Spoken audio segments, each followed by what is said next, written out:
চাহালের স্পিনে ইংরেজেরা নাস্তানাবুদ, একাই নিলেন ৯ উইকেট।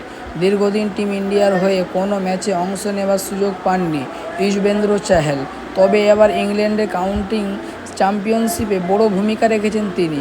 ইংল্যান্ডের নর্দাম্পটনশায়ারের দীর্ঘদিন টিম ইন্ডিয়ার হয়ে কোনো ম্যাচে অংশ নেবার সুযোগ পাননি ইউজবেন্দ্র চাহাল, তবে এবার ইংল্যান্ডের কাউন্টিংশিপে বড় ভূমিকা রেখেছেন তিনি।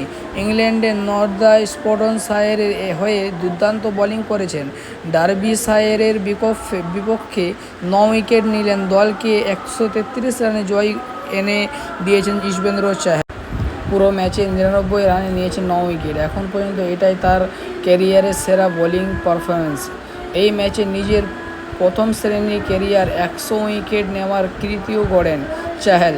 চলতি মরশুমে কাউন্টি চ্যাম্পিয়নশিপে প্রথম জয় পেয়েছে নর্দাম্পটনশায়ার, এতে ইউজবেন্দ্র চাহাল অবদান উল্লেখযোগ্য। প্রথম ইনিংসে ৪৫ রানে ৫ উইকেট নিলেও দ্বিতীয় ইনিংসে ৫৪ রানে নেন ৪ উইকেট। তার বোলিংয়ের মাধ্যমে মাত্র তিন দিনে ১৩৩ রানে বড় জয় নর্দাম্পটনশায়ার ক্রিকেট টিম। চাহালের দুর্দান্ত বোলিংয়ের সুযোগ ৫৪ রানে লিড পায় নর্দাম্পটনশায়ার ব্যাটসম্যানের দ্বিতীয় ইনিংসে কাজ করতে পারেন ২১১ রানে অল আউট হয়ে যায় পুরো দল। এবার চাহালের দলে মোট লিড ছিল ২৬৫ রান। এরপর দ্বিতীয় ইনিংসে রবার্ট কিউগের সঙ্গে বল হাতে প্রতিপক্ষকে কনান্সা করেন চাহাল। দুজনেই ৯৮ রানে ৯ উইকেট নিয়ে নর্দাম্পটনশায়ারকে ১৩৩ রানে জয় এনে দেন।